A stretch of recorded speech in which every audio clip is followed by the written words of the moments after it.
DW Africa Link. The Eastern Democratic Republic of Congo remains a region scarred by relentless conflict, and now the spotlight turns to the escalating onslaught by M23 rebels and Rwandan forces. With lives uprooted, tensions soaring, and accusations flying, is this the next flashpoint in an already fragile region? Today, we dissect the players, the motives, and the human cost of a conflict that demands the world's attention. Stay tuned. My name is Josey Mahachi. Welcome to Africa Link, the podcast that connects you to the stories that matter from Africa. Africa Link, every weekday here on DW. Rwanda-backed M23 rebels announced the capture of Goma, that's eastern Congo's largest city, following a 48-hour deadline for the Congolese army to surrender. The situation has caused mass panic among Goma's 2 million residents, with gunfire reported throughout the city. The offensive threatens to worsen the conflict in North Kivu province, where a significant portion of the population is already displaced. The Congolese government declared the situation a declaration of war in quotes against them, while UN peacekeepers began processing surrenders from military personnel. The UN Security Council condemned the M23's advances and called for their withdrawal. Tensions escalated as Congo severed relations with Rwanda, which denies involvement despite allegations. Now, joining me for the discussion on this critical topic is Dr. Felix Ndahinda, Great Lakes researcher based in Netherlands, and Jonas Gerding, a DW freelance journalist based in Kinshasa. Many thanks for joining us. Maybe I'll start with you, Jonas. Can you just tell us the latest development in Goma with the rebels claim to have reached the city? It's a little bit tricky to catch up with all the news that we can get, but for the moment, the city is not yet entirely captured by the rebels. So there are still Congolese army soldiers which are still in several parts, claiming several parts of the city. And so, like, military-wise, it's a very confusing situation. And if you look at the humanitarian situation, people are deprived of water, they don't have electricity, they are hiding at home. And so it's a very, very tough and very hard situation. We have got correspondents on the ground, so it's really, really difficult. And now coming to you, what do you make of the latest development with the rebels reaching Goma? You know, Rwanda has been accused of supporting these M23 rebels for several reasons. One of them is that the M23 group is primarily composed of ethnic Tutsis, similar to Rwanda's ruling ethnic group. What more can you tell us about that? I mean, the situation is quite very complicated. And again, even the premise of the question is a little bit very much reductionist and very much simplifying very complex issues. The leader of M23, of course, they talk about M23 now. Actually, those who captured the city nowadays style them under AFC, Alliance of the Fleuve Congo, under the leadership of Corneille Nangaa. And of course, yes, there has been quite a lot of reports talking about Rwanda's involvement behind the M23 AFC movement. That being said, of course, them capturing Goma or being on the verge of capturing it, the latest images show them at the airport and so on. Of course, it's a dramatic situation, which, as many commentators have showed, recalls the events of 2012, among many others, but also other cycles before. It's an escalation of a very complex issue with many years of conflicts and layers of conflicts in which the civilian population, of course, continues to suffer. But did you foresee such a day and a return to the city after the rebels withdrew years ago? It's not unexpected. Nobody predicts the future, but definitely for many of us who have been analyzing and writing about the conflicts in the DRC, in Eastern Congo generally, it's not a surprise in the sense that we know that there have been many kind of episodes of violence and many agreements which have not been followed up. a lot of unresolved issues, which are both local but also regional, make it that it's not always surprising when you see a new flare of violence or armed hostilities in that part of the country. Right. And just coming back to you, Jonas, there have been reports of also people fleeing. What can you report about this worsening situation? There are also clips even of South African troops flagging the white flag yesterday, just for our listeners to, have an understanding of exactly what is happening at this hour. The city is actually encircled. So you have the Rwandan border to the east, the Lake Kivu to the south, and west and north is the front line. This means that the population is actually trapped. So when the whole thing started, some of them, they managed to escape to Ijwi Island.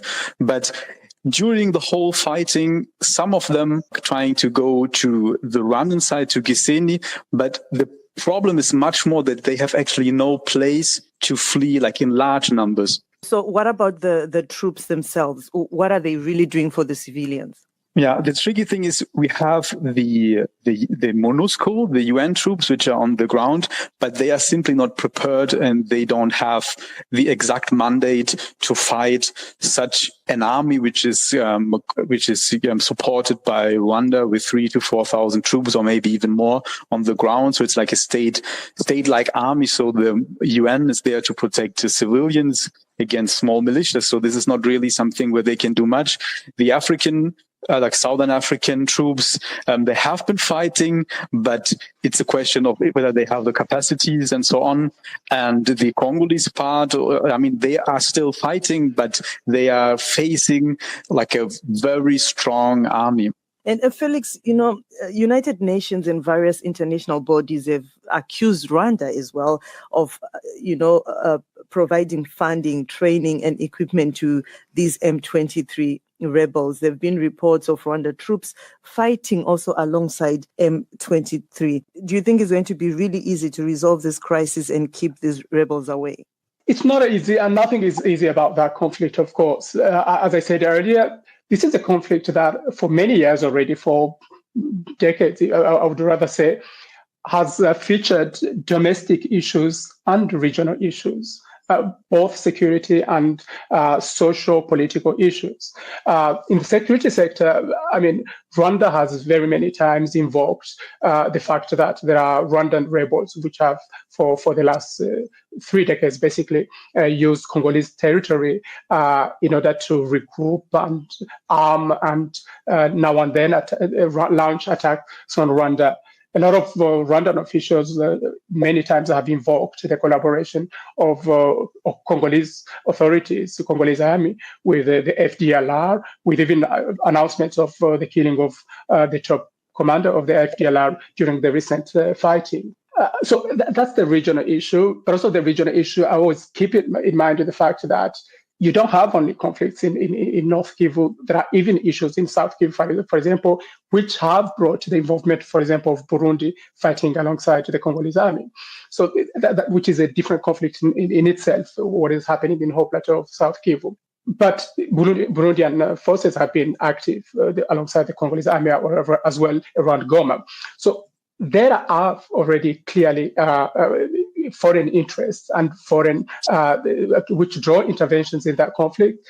And of course, there are issues which are very much domestic about how Congo mobilizes its own population, but also who is considered Congolese and who is not, which has featured in this conflict, not only in this, but also in previous episodes of violence.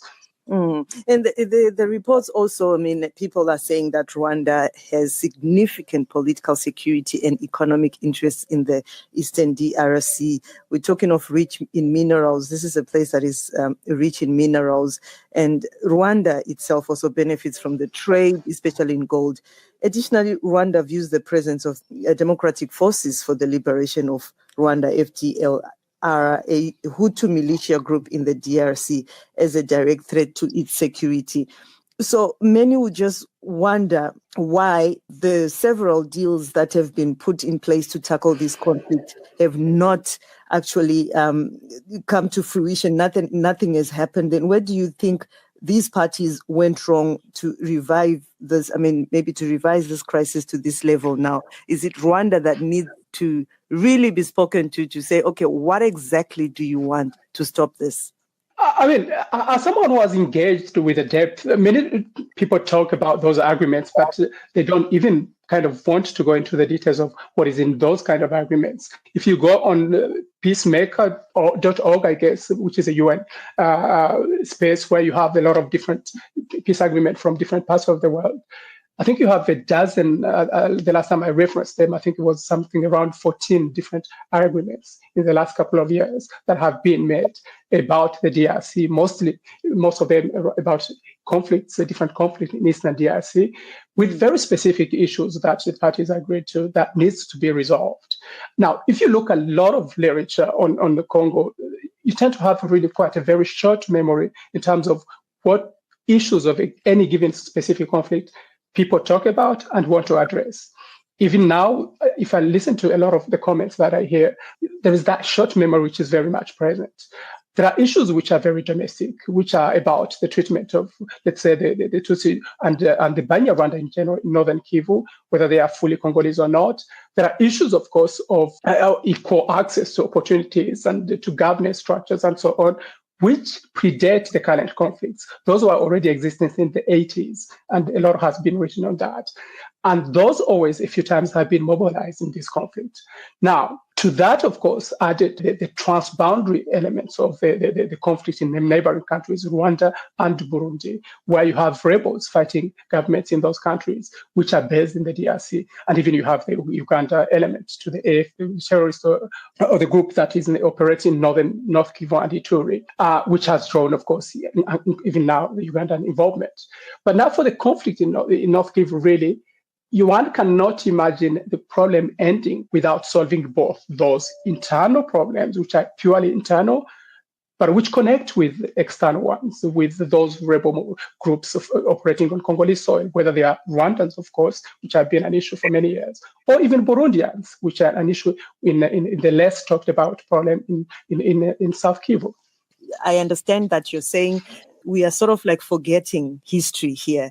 But however, it's more like DRC blaming Rwanda, Rwanda blaming DRC. And for some of us who don't come from these countries or from this region and understand really what is going on, Rwanda keeps being blamed for the activities of the rebels. But Rwanda also claims its involvement is defensive, aimed at protecting itself from the FDLR. So what is it that laying people like us that are not really understanding this whole issue, what are we supposed to believe? I guess the problem is not who is wrong. It's more about how complex these things are and how they need to be addressed in their complexity. There is a long history behind that, and I don't have, space to go into all of that. There is a lot of books that have been written on that. I always like to recommend already a book from 2010 by Severino Tessere about the troubles in Congo. You get an idea about things that have not been fixed today, which can inform what is happening today. So much of the peace building that has been happening in Congo tends always, as I was saying earlier, to be blind to these historical factors and unresolved issues from both sides that have not been addressed, and that fuel always a recurrence of the conflicts, which is expected in people who study conflicts. The fact of the matter is that when the genocide ended in Rwanda, a lot of people poured in from the defeated side, poured into the Congo, and have regrouped and reorganized in many different shapes and forms over the last 30 years. And a few times managed to attack Rwanda, a few times they defeated, a few times there were interventions from Rwanda, including with agreement with Congolese authorities, and a few times there were radical kind of opposition to such moves, as was the case in recent years when there was a talk of deploying an East African force. Now, those are issues, for example, from the Rwanda side, but of course, because of that fact that Congolese territory has always been used now and then by different armed groups without the authorities there being able to contain that. Of course, Rwanda has always used as well a few different mechanisms to look for its own security, including through different interventions that have been recorded over the time. Now, it's not really a matter of which narrative. The issue is really what are the issues and how can they be resolved once and for all to avoid this being just another episode of another, whereby we might end up again, seeing M23 pulling out of some accord, and then a few years later, we have a similar kind of episode. I guess the best way to address this really is to look at those domestic issues I was talking about, but also transboundary issues, including foreign armed groups that operate in those countries, in order to resolve things once and for all.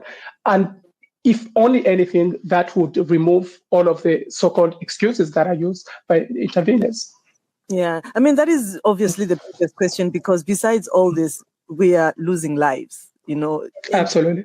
The biggest question. Then if Rwanda, we can't say they are to blame, Congo, they are not to blame, there's just history surrounding all this, then what needs to be done to resolve this crisis? I don't know many countries on planet Earth that are comfortable having foreign armed groups operating on their soil. I don't. And be safe, or expect to be safe. You don't need in Congo to have Rwandan or Burundian or Ugandan rebels.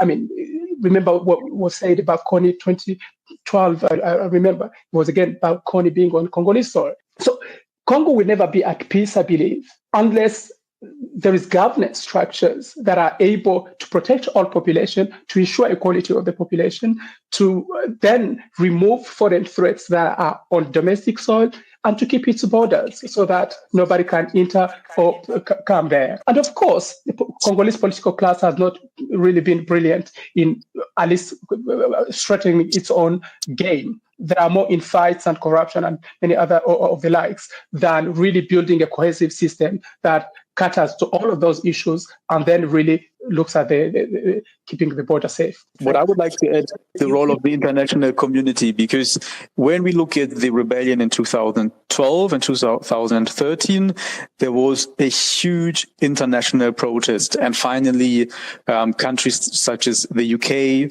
they finally stopped development aid funding. Barack Obama even intervened and called Kagame. So this helped to make the rebels leave the city of Goma.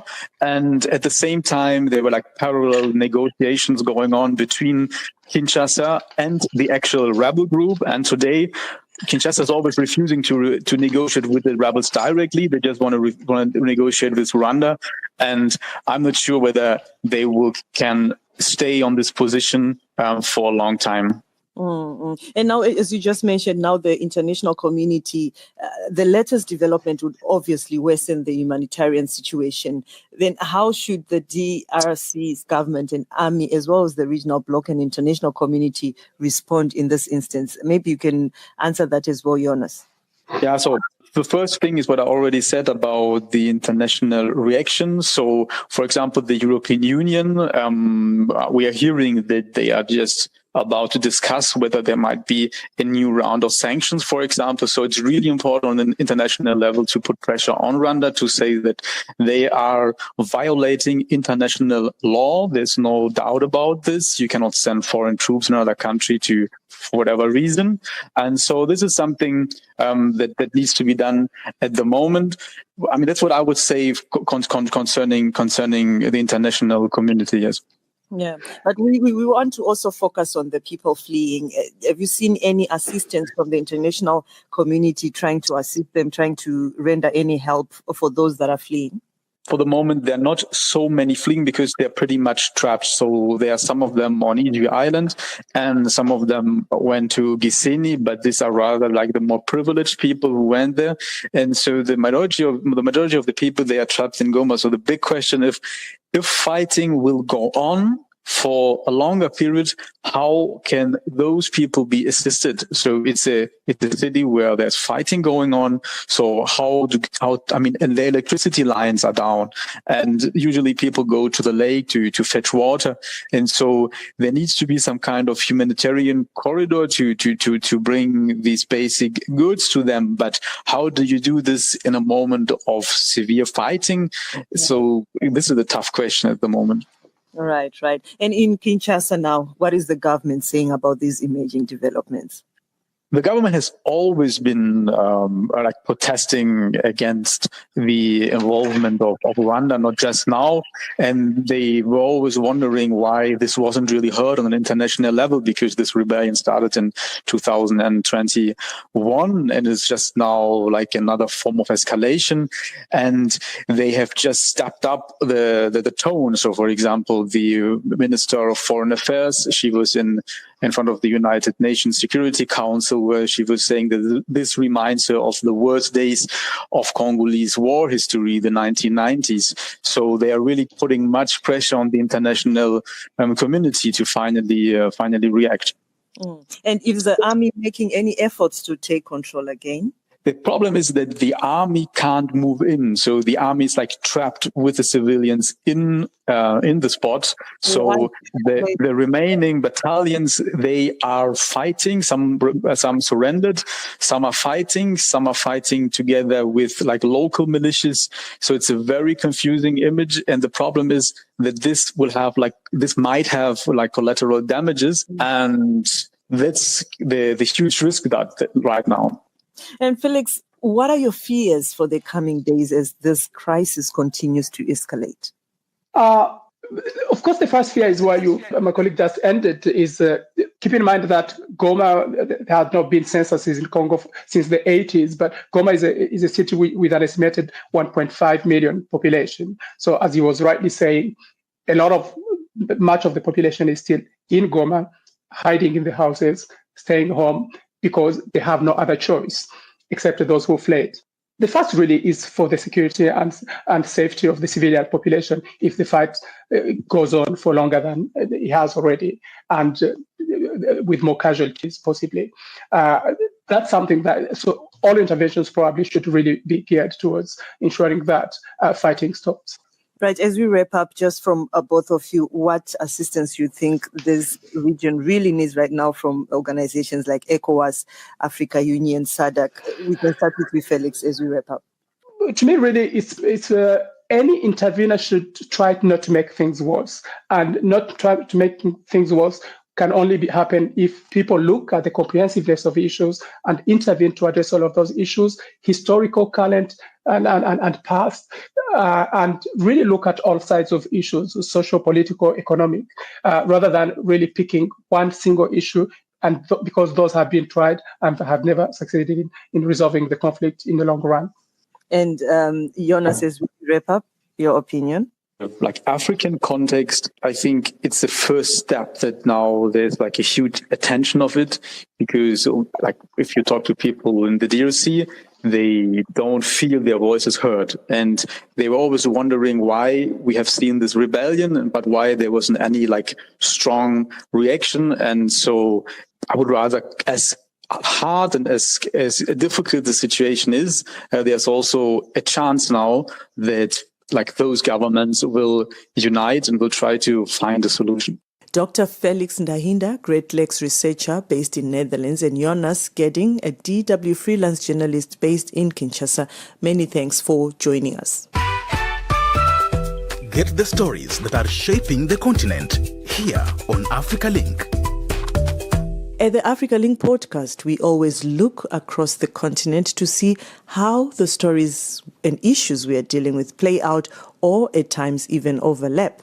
Meanwhile, the fighting in DR Congo has other implications for the sub-region. Already, 4 more South African soldiers have been killed in fighting with the M23 rebels. The South African government said that takes the number of South African peacekeepers killed to 13 since the conflict escalated last week. Some South Africans have been reacting to this development. I feel so sad because he told us soon he'll be coming back home. And it's so sad that he have a daughter and she's so young. She will no longer see her father. I can't even cope. I'm struggling to eat. I feel so sad. I still can't believe he's no more. He'll return home in a coffin. I think sending the soldiers there would prove to DRC that South Africa is engaged in committing to a strong relationship and building a strong foundation between the country. On the downside, of course, we wouldn't want our people to die, of course. So I think maybe, I don't know what would be the solution, but I mean, if there are many soldiers, I mean, they can send them there, yeah. I mean, when you're a soldier, you know that there's going to be war, so there's a chance you're going to die. So I think you sign up for it, you know what's going to happen, yeah. We have to deploy the best capacity we have. And if we don't have, let's confess we don't have it and withdraw. We may have the interest to defend, but we may not have the capacity. But children are going to die. Somebody's children are going to die, not only these ones. People are playing jokes with the lives of our brothers, and we must not allow that. If they can't give them equipment, let them come back. The death before this one, the soldiers were telling me that there were actually 2 military helicopters in their base, but there is no pilot to fly those helicopters. The first and the last time they flew there, that's when they were taking them there. You've got some bit of air power, but you don't use it because there is just no capacity. That's it for this edition of Africa Link. Remember, you are not just a listener, but a part of our community, and your engagement can shape the direction of our discussions. We value your insights and encourage you to share your thoughts with us. Remember to follow so you can catch all of the Africa Link podcast episodes. This podcast was co-produced and edited by Isaac Kalechi. My name is Josey Mahachi. Thanks for listening. Until the next one, it's bye for now.